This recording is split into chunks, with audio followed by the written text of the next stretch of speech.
guys, today I'm going to be showing you how to do this bright and colorful emoji mask.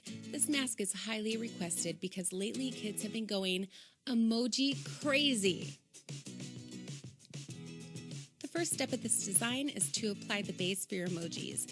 I used a sponge with rounded edges. It's very important that it has rounded edges to get a circle. You just twist it and then kind of pounce around it. And it's better than using a brush because with a brush the yellow will be really transparent and sponges help to give it nice opacity. Next, I used the Bikini Creamy Split Cake by Kryvaline. And I just framed the emojis with that split cake. I wanted it nice and bright, and the split cake did just that. Next, I applied glitter to my background to help create a contrast between the matte yellow finish and the glittery background finish. And then it was time to outline.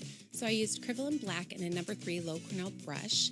And usually I put all 3 emoji faces on the forehead of the child and then frame it with swirls under the eyes. But the thought of doing 3 emojis on my own forehead took 2 years off of my life, so that didn't happen. Make sure you have the bottom of the circles outlined thicker than the top.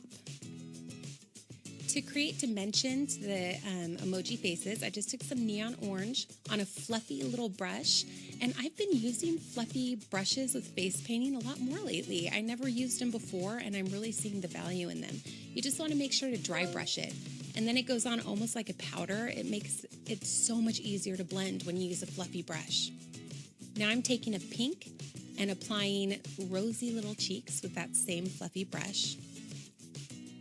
And this brush is just a cheap e.l.f. brush that I use, that fluffy brush that I used. Now it's time to paint on the details, and the secret to doing emojis is to pick the easy one. So for the centerpiece, I did one with, it's like, you know, the smiley face with the squinty eyes. You don't have to paint any eyes on. Very easy. For the next one, I did the smiling face with the heart eyes. Also easy. It makes your paintings go by a lot faster, and you just have to kind of push your brush up to make the hearts. You don't have to draw them out or anything. So there's those. And then for the last one, I decided this is my more complicated one, still pretty easy. I did the winky face with the tongue out. So just press your brush down to make the tongue and then fill in around it. And then you only have to paint one eye. And then the other eye is winking.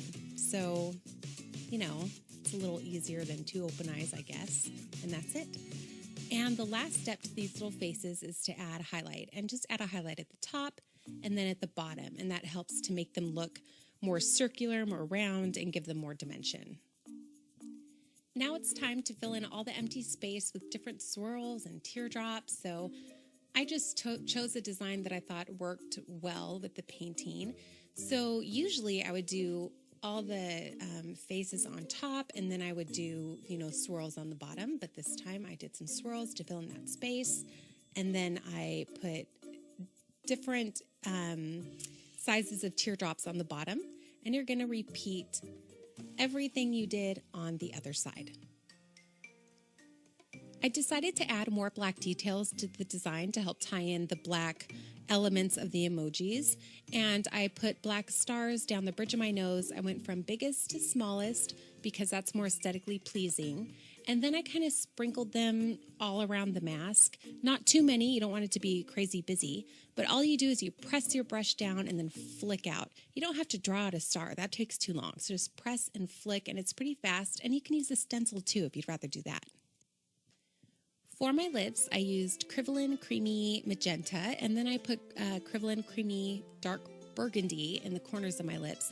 And all you have to do is place it in the corners and then blot your lips together, and it'll blend really well.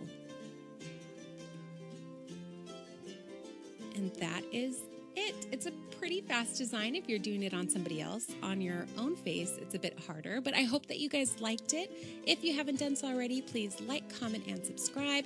Check me out on Facebook. The link to that is below, as well as all of the products I used in this video and where you can buy them. Thanks.